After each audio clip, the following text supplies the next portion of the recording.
ठीक है, ठीक है। अच्छा,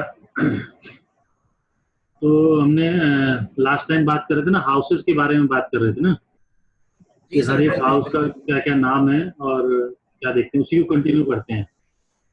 ठीक है ठीक है। ठीक है।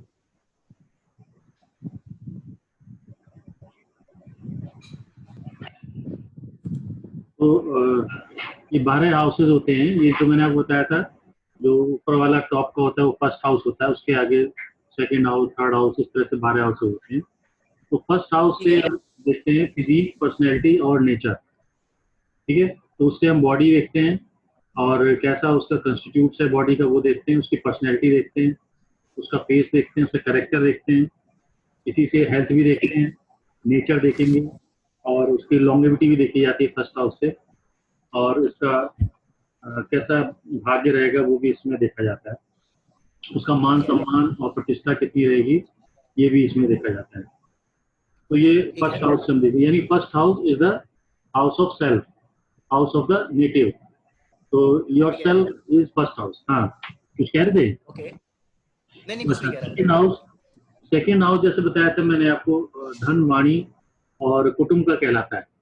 तो इससे हम मतलब जमा धन को देखेंगे, उसकी अपनी कितनी प्रॉपर्टी है वो देखेंगे, फैमिली के बारे में देखेंगे, और इसी से स्पीच के बारे में देखेंगे कि उसकी स्पीच में कितना कॉन्फिडेंस है, और इससे राइट आई को भी देखते हैं।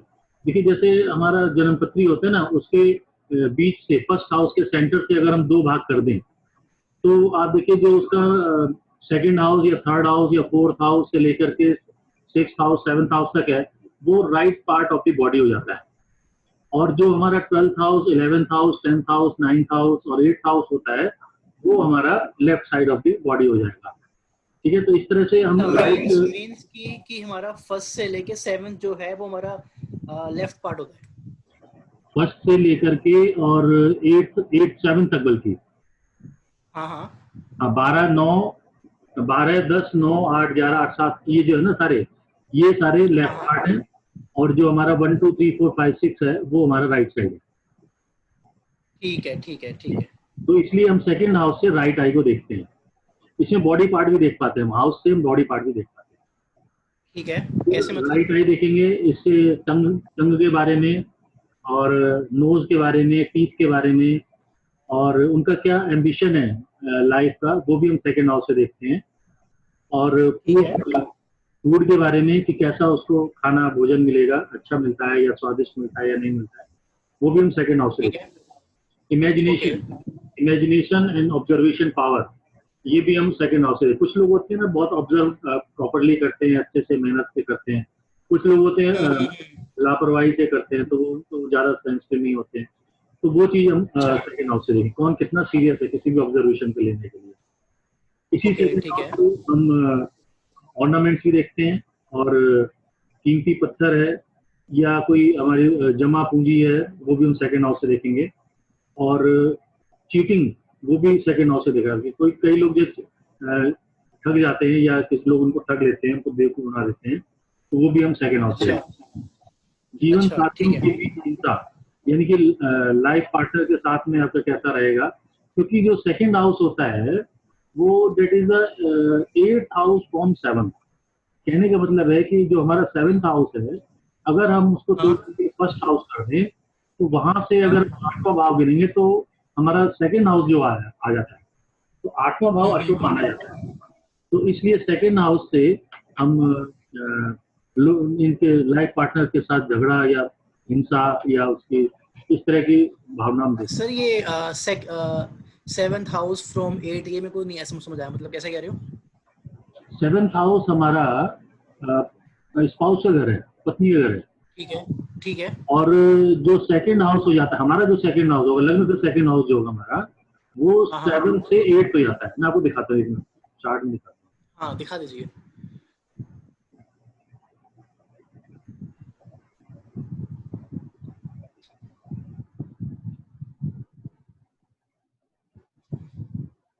तो मान लीजिए दिख रहा है ना आपको, ये किसी कुंडली है मान लीजिए, ठीक इसमें है ये first house is self house, first house. और जो ठीक सेवंथ है। हाउस है ये हमारे स्पाउस का घर हाँ है। तो तो हमारी जो आयु का भाव होता है लॉन्गेविटी का, वो 8th हाउस होता है, यहाँ से 8वां होता है। अच्छा ठीक है। इसी तरह से जो स्पाउस की आयु का भाव होगा या स्पाउस की मृत्यु का भाव जो होता है, वो यहाँ 7 से, अगर इसको फर्स्ट हाउस मान ले थोड़ी देर के लिए, तो यहाँ से 8 हाउस हो जाता है सेकंड। ठीक है। तो इसलिए ये जो है स्पाउस के लिए नेगेटिव हाउस हो जाता है। Okay okay okay okay. हाँ, तो इसलिए ये कहा गया है कि भाई जो हमारा सेकंड हाउस है, उससे हम लाइफ पार्टनर के साथ झगड़ा होना या उनके साथ हिंसा होना, वो हम इसमें देख सकते हैं। ठीक है। ओके इसके बाद, हाँ, इसके बाद थर्ड हाउस, जिसका नाम है पराक्रम भाव या सहोदर भाव। इससे छोटे भाई बहनों को देखा जाता है। हाँ, सहोदर है ना। ये भी आपको शेयर कर देता हूँ, जिससे आपको सुविधा होगी देखने में। सर मेरे को अपनी थोड़ी हिंदी थोड़ी स्ट्रॉन्ग करनी है। हिंदी है ना, तो अपने हिंदी के वर्ड्स होते हैं ना बड़े बड़े। इंग्लिश का दिखाऊँ आपको? इंग्लिश में नहीं, हिंदी हिंदी हिंदी मेरे को थोड़ा देखो, स्ट्रॉन्ग हिंदी आ गया ना। हाँ ठीक है। तो इसमें मैंने आपको बताया था दूसरे भाव के बारे में कि जीवन साथी के बीच में हिंसा होना, ये बाकी चीजें है ना। अब थर्ड हाउस है, इसका नाम है पराक्रम भाव और सहोदर भाव। ठीक है। तो इससे हम छोटे भाई बहन को देखते हैं और अपने चचेरे छोटे भाई बहनों को भी देख सकते हैं इससे। फ्रेंड्स रिलेटिव्स को भी इसी से देखते हैं, नेबर्स को इससे देखते हैं। और इसका पराक्रम भाव नाम दिए, तो इससे यहाँ से हम देखें कितना व्यक्ति साहसी है, या वो कितना मेहनती है और कितना वो कॉन्फिडेंट है। तो ये से देखा जाता है। इसके अलावा बहादुरी, और इसमें सीना जो लिखा है ना, ये गलत लिखा है, ये चौथे भाव में देखा जाता है। और राइट आई देखा जाता है। थर्ड हाउस से राइट आई देखेंगे, इसमें चेस्ट नहीं देखेंगे। तो राइट आई और शोल्डर, हाथ नहीं shoulder, right I and shoulder. और शॉर्ट ट्रेवल्स, छोटी यात्राएं हैं, वो हम देखते हैं इसको। ठीक है। इसी से हम बॉडी का नर्वस सिस्टम भी देखते हैं, कम्युनिकेशन सिस्टम भी देखते हैं, संचारण, और लिखना पढ़ना, एडिटिंग करना, बुक राइटिंग करना, पब्लिशिंग करना, न्यूज़पेपर को उसमें क्या कहते हैं, वो होना, क्या कहते हैं, संपादक होना या उसके करस्पॉन्डेंट होना, वो चीजें सब थर्ड हाउस से देखते हैं। यानी कि हमारी जितनी कम्युनिकेशन स्किल है वो हम थर्ड हाउस से देखते हैं। इसके अलावा आई थिंक जो बुध ग्रह है वो इसके लिए काफी बेस्ट ग्रह होगा मेरे ख्याल से। हाँ, अगर थर्ड हाउस में बुध हो तो वो व्यक्ति बहुत अच्छा कम्युनिकेशन कर सकता है। राइट राइट, बिल्कुल बिल्कुल राइट। इसी तरह से इसी में हम बहुत सारे किसी डिटेलिंग करना, वो भी इसी में थर्ड हाउस में आता है। ये जो शिक्षा और बुद्धि वाला भाव है, हाँ, शिक्षा बुद्धि का ये भाव नहीं है, पंचम भाव होता है शिक्षा बुद्धि, यहाँ पे नहीं है। तो यही चीज है। फिर फोर्थ हाउस आता है। फोर्थ हाउस में हम देखते हैं माता, इसका नाम होता है मातृ भाव। तो इसमें हम मदर हैप्पीनेस देखते हैं, और साथ ही साथ इसमें फोर्थ हाउस से वाहन सुख देखेंगे, डोमेस्टिक एनवायरनमेंट देखेंगे, और छिपा हुआ खजाना, जमीन जायदाद, अपना घर, और प्राइमरी एजुकेशन, और जो हमारी हेरिडिटरी टेंडेंसीज हैं, जो हमारे परंपरावादी विचारधारा चलती हैं, विचार चलते हैं, वो चौथे भाव से देखेंगे। और latter portion of the life, second half of the life, वो कैसा रहेगा, वो चौथे भाव से देखेंगे। गुड प्रेम संबंध, second part of the life, हाँ, यानी 50 के ऊपर के बाद लाइफ, तो कितना उसमें मेंटल पीस रहता है, शांति रहती है, वो इसमें देखते हैं। और इसी से हम सारी हैप्पीनेस देखेंगे, और आभूषण, कपड़े, ornaments, luxury, comforts, peace of mind, ये चौथे भाव से देखिए। ठीक है। और चौथे भाव से हम प्राइमरी एजुकेशन भी देखते हैं। ठीक है। इसके बाद पंचम भाव आता है। ये पंचम भाव से संतान, बुद्धि, बुद्धिबल, और हायर जैसे 12th क्लास तक, ग्रेजुएशन तक की एजुकेशन हम पंचम भाव से देखते हैं। और संतान कब होगी, कैसी होगी, और संतान सुख कैसा रहेगा, होगी नहीं होगी, वो भी हम पंचम भाव से, यानी संतान से संबंधित जितनी भी बातें हैं वो पंचम भाव से। या बुद्धि के बारे में जितनी बात, अगर इसमें अगर मंगल बैठ गया तो मतलब संतान में दिक्कत आ सकती है। मतलब अगर पंचम भाव में मंगल बैठेगा तो फिर संतान के लिए हानिकारक होगा। हाँ, चाहे वो मंगल हो चाहे वो सूर्य हो। सूर्य हाँ मतलब कि उसकी जो संतान थोड़ी खराब हो सकती है, मतलब, हाँ, है ना? मतलब जो हमारे नैसर्गिक अशुभ ग्रह है ना वो वहाँ नहीं होने चाहिए। राइट राइट राइट, है ठीक ना? है। अच्छा, पंचम भाव से हम लव अफेयर भी देखते हैं, इसी से हम पूर्व जन्म के कर्म भी देखते हैं, आत्मा देखा जाता है इससे, लाइफ का जो हमारे स्टेटस है वो देखेंगे, और पद प्रतिष्ठा भी देखते हैं, इससे हम हार्ट की बीमारी भी देखते हैं, इसी से हम प्रोफिशिएंसी इन गेम्स, खेलों में निपुणता, और ये सारी चीजें हम पंचम भाव से, ये प्रतियोगिता में सफलता जो है ये नहीं है, यहाँ पर छठे भाव से देखा जाता है। ठीक है। छठा भाव जो होता है उसका नाम है रोग ऋण शत्रु, रिपु भाव यानी शत्रु, रिपु मतलब शत्रु बोलते हैं संस्कृत में, और इससे अच्छा। रोग देखेंगे, ऋण देखेंगे, डेप्स, और विवाद, कोई जैसे किसी के साथ डिस्प्यूट हो जाता है या कोर्ट कचहरी हो जाता है या चोट लगने का डर होता है, तो वो हम छठे भाव से देखते हैं। छठे भाव से हम मामा मामी का संबंध भी देखते हैं, ननियाल भी देखते हैं, क्योंकि जो छठा भाव होता है ना, अब देखो हाँ चौथा को तीसरा हो जाता है, ये चौथा भाव हमारी मदर का है, तो हमारे जो हाँ, छोटे भाई बहन है वो यहाँ हमारे से तीसरे हो जाते हैं, और इसी तरह से अगर इसको फर्स्ट हाउस कर दें तो ये हाउस ऑफ मदर हो जाता है, तो इनके छोटे भाई बहन जो आते हैं वो यहाँ से छठे भाव से, तो इसलिए जो ठीक है ननिहाल ठीक है है या मामा मौसी है वो तो हम छठे भाव से देखेंगे। ठीक है। छठे भाव से हम सीक्रेट एनिमी देखेंगे, छिपे हुए शत्रु देखेंगे, जो हमारे सबॉर्डिनेट स्टाफ हैं, नौकर हैं, चाकर हैं, टेनेंट हैं, जो हमारे किराएदार हैं, वो हम इससे देखते हैं। छठे भाव से हम लोअर एब्डोमेन भी देखते हैं, पेट का निचला हिस्सा देखते हैं, और ठीक है इसमें चोरी होना, बदनामी होना, जब ये हाउस एक्टिवेट होता है तो इस तरह की इवेंट हो सकती हैं, और ठीक है। हमारे सबॉर्डिनेट स्टाफ, और दूसरा कि आदमी नौकरी करेगा अगर छठे भाव में ग्रह ऐसे बैठे हों जो छठे भाव को प्रमोट कर रहे हैं और उनकी दशा चले, तो फिर हम कह सकते हैं कि उसको नौकरी करने की पॉसिबिलिटी हो सकती है। तो जब सिक्स हाउस एक्टिवेट होता है तो नौकरी करने की पॉसिबिलिटी होती है। अगर उसकी दशा चल रही है तो ही ना? हाँ हाँ, ठीक है। अब इसके अच्छा। बाद आता है सेवंथ हाउस। सेवंथ हाउस से पर्सनैलिटी ऑफ स्पाउस देखेंगे, अगर हस्बैंड है मतलब आदमी है तो उसकी वाइफ का नेचर, उसकी पर्सनैलिटी, उसके साथ रिलेशन, और उसकी मैरिज हैप्पीनेस, और उसकी जो शादी का सुख, शादी कब होगी, शादी होगी या नहीं होगी, या उसका कोई तलाक तो नहीं होगा, शादी उसकी ठीक ठाक चलेगी, ये सारी चीजें हम सेवंथ हाउस से देखेंगे। तो मतलब मैरिज से रिलेटेड कोई भी चीज देखनी है तो आप सेवंथ हाउस, हम्म। इसी से काम सर एक करते हैं। बात है, सातवें हाउस में से कौन सा ग्रह बैठ जाए तो कि तलाक हो सकता है? शनि बैठ जाए, या मंगल बैठ जाए, या ट्वेल्थ हाउस का स्वामी बैठ जाए तो तलाक हो सकता है। शनि की तो तीसरी, सेवंथ हाउस का स्वामी कौन है? क्या चीज, सेवंथ हाउस का स्वामी कौन है? क्योंकि सेवंथ हाउस का स्वामी तो डिपेंड करेगा कि उसका लग्न क्या है, उसमें कौन सी राशि आती है, वो उसका स्वामी अगर डिसाइड होगा। उसमें लेकिन मीन, अगर अपने अगर उसमें कारक की मीन बात राशि। करें, एक कारक हाँ होता है, हाँ, हर एक हाउस का कारक होता है, आप कारक शायद जानना चाहते हैं। तो सेवंथ एग्जैक्टली, हाउस का हाँ। जो कारक है वो लड़कियों के लिए होता है गुरु, और लड़कों के लिए होता है शुक्र, क्योंकि गुरु पति का कारक होता है, तो लड़की है तो उनका पति होता है तो इसलिए गुरु होता है, और अगर कोई मेल पर्सन है तो उसकी वाइफ होती है, तो वाइफ को शुक्र से रिप्रेजेंट करते हैं, तो सेवंथ का कारक गुरु और शुक्र होता अच्छा, है। फिर तो ये इन्फ्लुएंस, स्वामी, ये स्वामी हम कैसे पता करते हैं किसी भी ग्रह और किसी भी हाउस का? अब देखो उसमें लग्न में कौन, सेवंथ हाउस में कौन सी राशि आ रही है ना, हाँ हाँ हाँ। उसके ऊपर डिपेंड करेगा। आपका लग्न मालूम है आपको क्या है? मेरा लग्न तो सूर्य है। सिंह का लग्न, सिंह लग्न है, हाँ जी। तो आपके सेवंथ हाउस में 11वीं राशि आ रही है, और ओके 11वीं ठीक है। राशि का स्वामी शनि है, तो आपका जो सप्तम भाव का स्वामी शनि हो गया, हाँ, ये ना ऐसे। ठीक है ठीक है ठीक है। फिर इसके साथ, इसके बाद हम देखेंगे इन्फ्लुएंसिंग फॉरेन कंट्रीज, वहाँ पे कितना प्रभाव रहता है, उसकी प्रतिष्ठा रहती है, और ठीक रिलेशन है पब्लिक, ये भी हम सेवंथ हाउस से देखते हैं।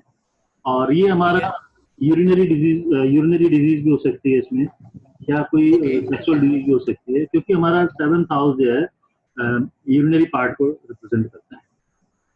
इसके बाद ठीक है। अष्टम भाव आता है, अष्टम भाव से हम आयु के बारे में देखते हैं, मृत्यु का प्रकार कैसा होगा वो देख सकते हैं, और इससे हम कमर का हिस्सा देखते हैं, वेस्ट, हमारा कमर का हिस्सा है ना बॉडी अष्टम का, से। और ठीक है। एक्सीडेंट होना, और ऐसी ऐसी संपत्ति जो आपने अर्न नहीं की हो, अर्जित नहीं की हो, मुख्य संपत्ति, ठीक है। फिर जो आपको विरासत में मिलती है, बकौती मिलती है, जो एंसेस्टर प्रॉपर्टी होती है, पैतृक संपत्ति होती है, वो चीज हम अष्टम भाव। वो सीएस से लाभ होना, पेंशन मिलना, और चोरी डकैती होना, एंजाइटी होना, चिंता होना, या किसी काम में रुकावट आना, या किसी के साथ युद्ध होना, वॉर हो जाना, या शत्रु बेसिकली हम 7th हाउस से देखते हैं, अपने अपोनेंट को जो है 7th हाउस से देखा जाता है। अष्टम भाव में देखेंगे विरासत से मिला धन, मानसिक वेदना यानी मानसिक, तो यही अष्टम भाव जो होता है हमारे एक्स्ट्रा मैरिटल अफेयर का भी होता है।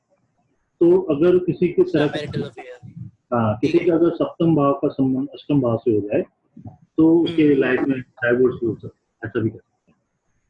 ठीक है, तो ये अष्टम बेसिकली 6, 8, 12 भाव ना अशुभ फल देने वाले होते हैं, इसीलिए इनका नाम त्रिक भाव है। अच्छा, अगला है 9th हाउस, ये अच्छा भाव माना जाता है, ये हाउस ऑफ डेस्टिनी है, भाग्य का भाव है, और इससे धार्मिक भावनाएं, धर्म में निष्ठा, सौभाग्य और धर्म की किताबों को पढ़ना, उसमें रुचि होना, करेक्टर, दादा दादी, हमारे ग्रैंड पेरेंट्स, और लॉन्ग ट्रेवल, और तीर्थ यात्राएं होना, और हमारे ग्रैंड सन यानी कि संतान की संतान, क्योंकि संतान का भाव जो होता है हमारा 5वां भाव होता है। अगर 5वें भाव को हम फर्स्ट हाउस मान लें तो वहां से उसकी संतान देखें तो वहां से 5वां भाव जो हो 9th हाउस होता है, तो इसलिए हम 9th हाउस के ग्रैंड सन। बुजुर्गों और देवताओं के प्रति श्रद्धा और भक्ति, यानी कि उनके प्रति हमारे कितना सम्मान है वो देखेंगे, और आध्यात्मिक उन्नति यानी आदमी कितना आध्यात्मिक है, कितना स्पिरिचुअल इनिशिएशन है, वो हम 9th हाउस से देखेंगे। ड्रीम्स, हायर एजुकेशन, जो हायर एजुकेशन आती है, जैसे कि हमने कोई एजुकेशन प्राप्त की, फिर उसको हम इम्प्रूव कर रहे हैं, यानी पीएचडी लेवल है या मास्टरी लेवल है, वो हम हायर एजुकेशन 9th हाउस से देखेंगे। पत्नी का छोटा भाई या बहन, क्योंकि यहाँ पे हम छोटा भाई या बहन कहेंगे, स्पाउस का छोटा भाई या बहन। अगर मान लीजिए कोई मेल पर्सन है तो उसकी वाइफ है, तो उसका छोटा भाई बहन जो है वो 7th से 3rd होना चाहिए, क्योंकि 7th हाउस जो होता है वो हमारा पत्नी का या पति का घर होता है, और वहां से तीसरा जो होगा उसके छोटे भाई बहनों का संबंध हो जाएगा, तो इसलिए 9th हाउस से स्पाउस के छोटे भाई और बहन को देखा जाता है। ठीक है। इसी तरह से छोटे भाई या बहन की पति या पत्नी, वो हम 9th हाउस से देख सकते हैं, क्योंकि जो 9th हाउस होता है वो 3rd हाउस से 7th हो जाता है। अगर 3rd हाउस को फर्स्ट हमने तो हमारा 7वां भाव जो होगा वो हमारा 9th हाउस होता है, तो इसलिए छोटे भाई या बहन की जो है स्पाउस को हम 9th हाउस से देखते हैं। इसी से हम तीर्थ यात्रा देखेंगे, और फिलॉसफी, दर्शन शास्त्र, उसमें फिलॉसफी में इंटरेस्ट होना, आत्माओं से संपर्क होना, यानी कि आप गॉड से कनेक्टेड हो जाते हैं, तो इसमें ये चीजें सारी देखी हैं। तो आदमी जो है उसमें आस्तिक हो जाता है, तो अगर उसमें शुभ ग्रह होते हैं। दशम भाव ये 10th हाउस होता है, और 10th हाउस में हम इसका नाम होता है कर्म भाव। इससे हम अपने प्रोफेशन के बारे में देखेंगे, अपने फादर के बारे में देखेंगे, और कितना उसकी पॉपुलैरिटी है, उसकी कितनी पावर एंड पोजीशन है, लीडरशिप क्वालिटी, और उसका respect in society, success in profession, रुतबा, और इससे हम बॉडी पार्ट देखेंगे तो घुटने देखते हैं। अच्छा, जो हमारा 9th हाउस होता है उससे हम थाइज को देखते हैं, और 10th हाउस से घुटने। आप उसी ऑर्डर में चलते जाएं, सिर से लेके पैरों की तरफ चलते जाएंगे, उसी हिसाब से ये। फिर कर्म भाव है, और एम्बिशन, कितना आदमी एम्बिशियस है, 10th हाउस से देखें। हमारे जो एम्प्लॉयर होते हैं, हमारे जो सुपीरियर्स होते हैं, जो हमारे सीनियर होते हैं, या हमारे जो बॉस होते हैं, उनके साथ में कैसे रिलेशन रहेंगे, वो भी हम 10th हाउस से देखेंगे। फिर success in business 10th house से देखेंगे। नौकरी में तरक्की होना, वो भी 10th हाउस से देखेंगे, और गवर्नमेंट से रेस्पेक्ट मिलना या गवर्नमेंट का सपोर्ट मिलना, ये भी हमें 10th हाउस देता है। ठीक है, तो इम्पोर्टेंट हाउस हो जाता है। 11th हाउस होता है, ये मिक्स रिजल्ट देता है, और इसका नाम जो है लाभ भाव का है। इसी को एक और नाम भी बोला है, आय भाव भी बोलते हैं, हाउस ऑफ इनकम और house of gain 11th house है। और ये हमारी कामनाओं की पूर्ति भी करता है, प्रॉस्पेरिटी देता है, लाभ दिलाता है। और इससे हम बड़े भाई बहन को भी देखते हैं, क्योंकि जो फर्स्ट हाउस होता है वो 11 से 3rd होता है। तो जो नेटिव है वो किससे छोटा है, यानी अपने बड़े भाई या बहन से वो छोटा है। तो 11 से 3rd आता है फर्स्ट हाउस, और फर्स्ट हाउस में नेटिव खुद होता है, सेल्फ। तो इसलिए 11th हाउस से हम बड़े भाई को देखते हैं। इसी से हम देखेंगे 11th हाउस में टखना, एंकल, जो हमारा मतलब कि पिंडली के नीचे हिस्से जो है, तो वहां पे आ जाएगा 11th हाउस।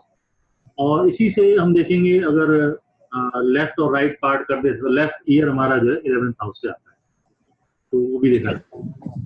और परामर्शदाता होना, प्रिय होना, रोग की मुक्ति मिलना, क्योंकि छठा से छठा भाव होता है ये, तो ये रोग का भी घर होता है। तो इससे भी हम कहते हैं कि इनकम विद डिजीज, इस तरह की इसमें पॉसिबिलिटी होती है 11th हाउस से। ठीक है, इसी से हम संतान की उसका स्पाउस दे सकते हैं, because 11th house is 7th from 5th, तो 5वें से 7वां होता है, और 5वें में हमारी संतान होती है, चाहे वो लड़का हो चाहे वो लड़की हो, और वहां से 7वां भाव जो हो जाएगा उसके लाइफ पार्टनर का। तो संतान की जो है लाइफ पार्टनर वो 11th हाउस है।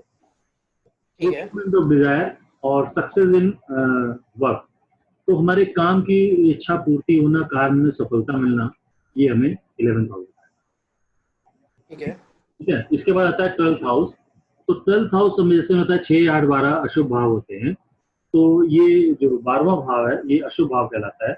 और इससे हम देखते हैं लॉसेस, एक्सपेंडिचर, यानी व्यय होना, हानि होना, जेल यात्रा होना, कोई फाइन हो जाना, दंड पर्ण मिलना, या जेल होना, या दान करना, और विवाह से संबंधित सुख मिलना। तो बेड प्लेजर का भी यही भाव होता है। तो 12th हाउस को हम मतलब नेगेटिव हाउस में लेते हैं, इसलिए इसमें नेगेटिव चीज ज्यादा देखेंगे। 12th हाउस बेसिकली व्यय का भाव है, और इसमें तन, मन या धन, तीनों में से कोई भी व्यय हो सकता है। तन का व्यय हो गया तो समझिए कि मृत्यु हो गई, और मन का व्यय हो गया यानी कि आपका जो है डिप्रेशन हो गया, और धन का व्यय यानी कि आपका धन का व्यय हो गया, जिसमें आप नहीं चाहते उसमें खर्चा हो जाना। अब इसमें शयन सुख लिखा गया है, लेकिन ये अय्याशी के रूप में लिखा गया, भोग विलास के रूप में लिखा गया। तो अय्याशी positive word, it is a negative word. तो मतलब ये कह सकते हैं कि रिलेशन विद आउटसाइड वेडलॉक, यानी कि आपके शादी के संबंध के अलावा कई संबंध। तो विवाहेतर क्राम क्रीड़ा ये लिखा गया ना इसमें, तो इसका मतलब है कि आपका मैरिड लाइफ के अलावा कहीं रिलेशनशिप होना, ये 12th हाउस होता है। तो ये नेगेटिव सेंस। तो काम, क्रीड़ा और यौन संबंध से उत्पन्न रोग जो 7th हाउस में मिलते हैं, मेरे सेक्सुअल डिजीज होती हैं, वही 12th हाउस में देख सकते हैं, और इसमें डिजीज को भी दिखा है। अच्छा, वीकनेस इन सेक्सुअल एक्टिविटीज, यानी कि काम क्रीड़ा में आपको कमजोरी होना, तो ये भी यहाँ से आता है। अय्याशी होना, विलास होना, लॉस ऑफ स्पाउस, यानी कि पति या पत्नी का हानि हो जाना, वो डेथ भी हो सकती है, सेपरेट भी हो सकती है, दूर भी रह सकती है, या आपको उनसे दूर जाना पड़े, तो किसी भी वजह से आपका उनके स्पाउस की तरफ से कहीं आपका सेपरेशन हो रहा है, तो वो हम 12th हाउस से देखते हैं। शादी में नुकसान हो रहा है, तो इसमें कौन सा ग्रह, मतलब कौन सा ग्रह इसमें होना चाहिए? ग्रह की बात बैठने से नहीं होगा, अगर वहां के स्वामी की दशा चलेगी तो वो हाउस एक्टिवेट होगा, और ये आपको फल मिलेगा। अच्छा अच्छा अच्छा ठीक है, अच्छा। जैसे आपकी कुंडली में सिंह लग्न है, तो आपके 12वें भाव में कर्क राशि आती है, और कर्क राशि का स्वामी चंद्रमा है। तो जब भी चंद्रमा की महादशा या अंतरदशा आएगी, तो आपका 12th हाउस एक्टिवेट होगा, तो उस केस में ये सारे ठीक है ठीक ठीक है। है। तो नौकरी छूट जाना, ये भी 12th हाउस से होता है। बेसिकली इसमें जो होता है चेंज ऑफ प्लेस इंडिकेट होता है, तो आपका नौकरी का स्थान चेंज हो जाए, आपका घर का स्थान चेंज हो जाए, आपके रहने की जगह चेंज हो जाए, तो ये सारी चीजें 12th हाउस से हैं। और विदेश में सेटलमेंट होना, तो सेटलमेंट इन फॉरेन लैंड, और विदेश में विदेश यात्राएं होना, लंबी यात्राएं होना, संबंध विच्छेद हो जाना, अपने लोगों से अलगाव हो जाना, ये सारी चीजें जो है 12th हाउस से। तो 12th हाउस अच्छा नहीं माना जाता, खाली फॉरेन ट्रेवल होना तो अच्छा मानते हैं, और पुराने समय तो वो भी अच्छा नहीं मानते थे, बिकॉज ये माना जाता था कि आपको नौकरी करने के लिए विदेश जाना पड़ रहा है, घर से बाहर जाना पड़ रहा है, तो इससे बेकार चीज क्या हो सकती है। ठीक है, तो इस तरह से 12 हाउसेस से ये चीजें देखते हैं। अब मैं आपको बताऊं, हर एक हाउस का ना एक नाम दिया गया है कि कौन सा भाव क्या कहलाता है। इसको हम बोलते हैं भावों की संज्ञा। भावों की संज्ञा में क्या है, हर एक हाउस की ग्रुपिंग करके एक नाम दे दिया। जैसे आपको 12 भाव मालूम है, तो उसमें जो 1 4 7 10 हाउसेज होंगे, ये हमारे केंद्र भाव के हैं। इसको मैं आपको हॉरोस्कोप में दिखाता हूँ।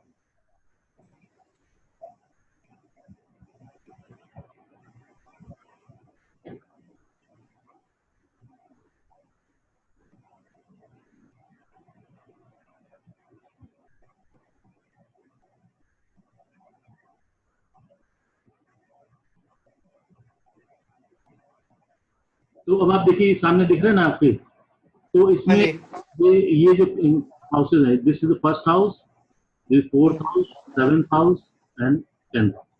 तो ये हमारे केंद्र भाव कहलाते हैं। आप इनको नोट कर लीजिए, केंद्र भाव 1 7 10। फिर त्रिकोण भाव कौन से होते हैं, वो ये first house, fifth house and 9th house, ये त्रिकोण भाव है। यानी जो फर्स्ट हाउस है वो केंद्र भी होता है और त्रिकोण भी होता है। तो एक ही हाउस से कई सारे नाम हो सकते हैं, बट जो ग्रुपिंग ऑफ हाउसेज है वो एक ही होगा। जैसे केंद्र भाव है तो वो केंद्र भाव यही होंगे, 1 4 7 10 ही होंगे। ये त्रिकोण भाव है तो 1 5 9 ही होंगे, भले ही वन भाव फर्स्ट भाव जो है वो केंद्र भी है और त्रिकोण भी है। ठीक है, तो ये केंद्र हो गए और त्रिकोण हो गए। इसी तरह से अगला नाम है त्रिक भाव। त्रिक भाव होंगे 6 8 12, यानी छठा, आठवां और 12वां भाव। ठीक है, कौन सा पेन? हाँ, हेलो, ठीक, कौन सा भाव है 6 8 12? 6 8 12 त्रिक भाव। मैं आपको नाम लिखा हुआ दिखाता हूँ।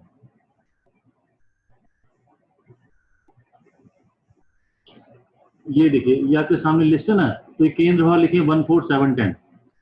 ठीक है, फिर त्रिकोण भाव है पहला, पांचवा और 9वां, ये भावों के नंबर लिखे हैं, ये राशियां नहीं है, नंबर है। तो फर्स्ट, फोर्थ, सेवंथ, 10th केंद्र, 1 5 9 त्रिकोण। ठीक है, फिर मैंने बताया त्रिक भाव, तो ये है यहाँ पे लिखे हैं, त्रिक या दुष्ट भाव, छठा, आठवां और 12वां, ये अशुभ भाव। ठीक है, इसी तरह से एक और होगा दुस्थान, मतलब बुरे स्थान, तो वो उसमें 6 8 12 में तीसरा और 11वां भी जोड़ लेते हैं। तो यानी कि जो दो स्थान होंगे, जो अशुभ भाव होंगे, वो हो जाएंगे 3 6 8, 6 8 12 तो है, इसके आगे 3 और 11 और जुड़ गया। ठीक है, तो ये इसके अशुभ भाव हो जाएंगे। इस तरह से मारक भाव होता है, तो मारक भाव क्या है, सेकेंड एंड 7th हाउस। जैसे आपके में सिंगल लग्न है तो सेकेंड हाउस में कन्या राशि है ना, तो कन्या राशि का स्वामी बुध हो गया, तो बुध आपका मार्केट हो गया। इसी तरह 7th हाउस में आपकी कुंभ राशि है, तो वहां पे कुंभ राशि का स्वामी शनि हो गया, तो बुध और शनि आपके लिए मार्केट हो गया। ठीक है, अब इसी तरह से ये सीक्वेंस में चलते हैं, धर्म भाव, अर्थ भाव, काम भाव और मोक्ष भाव। धर्म मतलब रिलीजन, अर्थ मतलब फाइनेंस, और काम मतलब आपकी सेक्सुअल एक्टिविटीज, और मोक्ष मतलब कि मृत्यु वाला भाव है, मोक्ष भाव है। तो ये ऑर्डर इसी तरह से रिपीट है। देखिए, पहला धर्म, दूसरा अर्थ, तीसरा काम, चौथा मोक्ष, फिर पांचवा फिर दोबारा आ गया अर्थ, अर्थ, काम, मोक्ष। तो 1 5 9 बन गया धर्म भाव, और 2 6 10 उससे अगले वाले हो गए अर्थ भाव, और उससे अगले वाले हो गए 3 7 11 काम भाव, और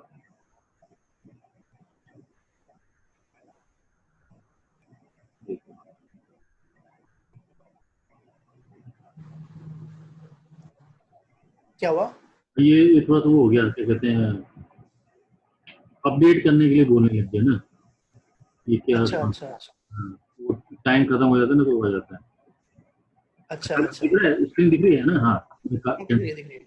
तो हाँ, तो धर्म भाव के 1 5 9 और 2 6 10 हो गए अर्थ भाव, और 3 7 11 काम भाव, और 4 8 12 हमारे मोक्ष भाव। ठीक है, ठीक है, इस तरह से और भी नाम है, लेकिन वो ज्यादा इंपॉर्टेंट नहीं है। इसमें हाँ, ये जरूर इंपॉर्टेंट है, आयु भाव, तीसरा और 8वां भाव, ये आयु भाव कहलाता है। तो केंद्र भाव, जैसे मैंने आपको बताया 1 4 7 10 केंद्र भाव होते हैं। फिर उससे अगले जो भाव होंगे 2 5 8 11, ये फणफर भाव होंगे। और इससे अगले भाव जो होंगे अपोक्लिम भाव कहलाते हैं, 3, 6, 9, 12, इनका ज्यादा सिग्निफिकेंस नहीं होता है। हाँ, ये एक इम्पॉर्टेंट है। अब उपचय भाव 3, 6, 10, 11, तीसरा, छठा, 10वां और 11वां, इन भावों में अगर सूर्य होता है तो उसको शुभ माना जाता है। ठीक है, तो ये भावों के नाम है इसी तरह। अच्छा, अब इसके बाद आते हैं लग्नों की संज्ञा है ये। तो इसमें 3 तरह के राशियां होती हैं, 12 राशियां ना, 1 से लेकर 12 तक। तो अगर तो जैसे 1, 4, 7, 10 राशि के लग्न है, यानी कि मेष, कर्क, तुला और मकर राशि के लग्न है, तो वो आपके चर लग्न कहलाएंगे। तो ये 1, 4, 7, 10 चार राशियां हैं। इसी तरह से स्थिर राशियां हैं, ये 2, 5, 8, 11।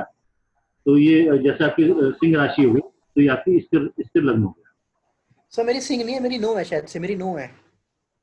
आप क्या जी? मेरी फर्स्ट हाउस में राशि 9 है, मेरी सगिटेरियस है। सजिटेरियस है? अच्छा, तो धनु है, तो ओके, तो ये आपका द्विस्वभाव लग्न हो जाएगा, क्योंकि 3, 6, 9, 12 जो आती है ड्यूअल स्वभाव की होती है। तो ये चर लग्न वाले होते हैं, वो फास्ट मूवमेंट करते हैं, जल्दी डिसीजन लेते हैं और उनमें पेशेंस कम होती है। स्थिर लग्न वाले थोड़ा सा देर से डिसीजन लेते हैं और अपनी लाइफ में चेंज नहीं चाहते, जैसे नाम से मालूम पड़ता है। और इसमें देखो ड्यूअल में जो है कंफ्यूज रहता है, 3, 6, 9, 12 में व्यक्ति जो है थोड़ा सा कंफ्यूज रहता है और डिसीजन लेने में थोड़ा टाइम लगाता है। तो ये लग्न है। अच्छा, अब इसके बाद आते हैं, एक टेबल है, ये आपको दिखा रहा हूँ। ये लग्न के हिसाब से योग कारक, बाधक और अकारक, ये 3 तरह के ग्रह होते हैं। तो हर लग्न के लिए अलग अलग योग कारक और बाधक होते हैं। तो मेष लग्न के लिए जैसे सूर्य है, वो योग कारक है, तो योग कारक ग्रह हमेशा शुभ फल देगा और अकारक ग्रह हमेशा आपको अशुभ फल देगा। और जो बाधक ग्रह होता है वो आपको मतलब कि सफलता तो देता है, काम तो बनाता है, लेकिन साथ में बाधाएं भी लाता है। ठीक है, तो आप देख सकते हैं शुक्र के 2 लग्न हैं, 2 और 7 नंबर, वृष और तुला। ये तो शुक्र के लग्नों के लिए शनि योग कारक ग्रह होता है, और शनि के लग्न देखेंगे आप मकर और कुंभ हैं, तो इसके लिए शुक्र योग कारक होता है। इसी तरह से जो है आप देखेंगे सूर्य और चंद्रमा के लग्न। तो सूर्य का लग्न हो गया सिंह राशि और चंद्रमा का हो गया मंगल। तो ये इसका सूर्य और चंद्रमा के लग्नों के लिए मंगल योग कारक ग्रह होता है। फिर मंगल के 2 ग्रह होते हैं, मेष और वृश्चिक, तो इसमें सूर्य और चंद्रमा योग कारक ग्रह होते हैं। ठीक है, तो ये हमेशा शुभ फल देंगे, इस लग्न में ये ग्रह हमेशा शुभ फल देंगे। इसी तरह से अगर अकारक की बात करें, तो यहाँ पे अकारक की लिस्ट दी है। तो मंगल के लग्नों के लिए बुध, यानी मेष और वृश्चिक के लिए बुध यहाँ देखते हैं अकारक है, यहाँ भी अकारक। इसी तरह से बुध के 2 लग्न होंगे, तीसरा और ये छठा लग्न। तो बुध के लग्नों के लिए मंगल अकारक ग्रह हो गया। ठीक है, इसी तरह से गुरु के लग्नों के लिए जो 9 और 12 होते हैं, यहाँ देखें ये 9 लग्न है और ये 12वां लग्न है, इनके लिए शुक्र कारक होता है। तो मंगल के लिए बुध, बुध के लिए गुरु, गुरु के लिए शुक्र, और शुक्र के लग्नों के लिए गुरु अकारक ग्रह मिलेंगे आपको। ठीक है, अब बाधक ग्रह जो होते हैं, जो काम में बाधाएं देते हैं, वो इस तरह से चर लग्न है हमारे, चर लग्नों के लिए 11th हाउस का जो लॉर्ड होगा वो हमारा अकारक फल देगा, यानी कि काम नहीं होने देता है। इसी तरह से जो स्थिर लग्न होंगे, स्थिर लग्नों में जो 9th हाउस लॉर्ड होगा वो आप देखेंगे बाधक होगा। और जो द्विस्वभाव लग्न होंगे, यानी कि 3, 6, 9, 12 लग्न होंगे, उनमें जो होगा वो 7th हाउस लॉर्ड वो आपका बाधक होगा। ठीक है, हमने अभी यहीं तक ही किया था, और जो सारी चीजें मैंने आपको बता दी जितना हमने किया था। तो अभी क्या, कई बार लोग डिस्टर्ब भी करते रहते हैं, मुझे पूछते रहते हैं, तो इस वजह से टाइम इतना लगा था, अदरवाइज किया हमने इतना ही था। ठीक है, ओके, तो आप जितना मैंने आपको बताया, आपका बुक आ गई है? बुक तो नहीं है सर, अभी आई। बुक आई नहीं है, चलो वो आपके पास आ जाएगी, तो आप बुक से भी देख सकते हैं इसमें, और फिर आगे क्लास करेंगे तब उस टाइम में दोबारा डिटेल में। ठीक है, तो फिर अभी हम मिलेंगे 3 बजे, ठीक है ना? हाँ, 3 बजे तक। ठीक है सर, ओके। तो आप इसको थोड़ा सा रिवाइज भी कर लीजिएगा, क्योंकि आगे चल करके यूज होगा। तो क्या आपको है ना, तो केंद्र क्या है, त्रिकोण क्या है, योग कारक, बाधक, अकारक, ये सारी चीजें, और किस भाव से क्या देखा जाता है, किसको हम क्या भाव कहते हैं, तो ये सारी चीजें आप थोड़ा सा रिवाइज कर लीजिए। ठीक है सर, ठीक है, okay. Okay, thank you very much.